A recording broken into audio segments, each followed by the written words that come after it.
अज़्म इस्तेहकाम नया ऑपरेशन नहीं, इंटेलिजेंस इतलात की बुनियाद पर पहले से जारी कार्रवाइयों को मजीद तेज करने का मिशन है।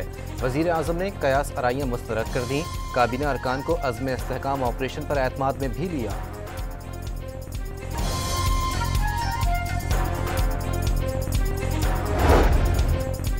ऑपरेशन अज़्म इस्तेहकाम पर पाकिस्तान तहरीक इंसाफ का APC बुलाने का फैसला। खैबर पख्तूनख्वा में सियासी जमातों को दावतनामे जारी। मुत्तफ़िका करारदाद को खैबर पख्तूनख्वा असम्बली में पेश किया जाएगा, ज़राए का दावा।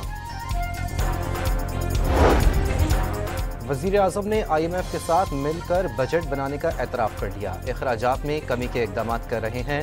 शहबाज शरीफ का कौमी असम्बली के बजट सेशन से खिताब।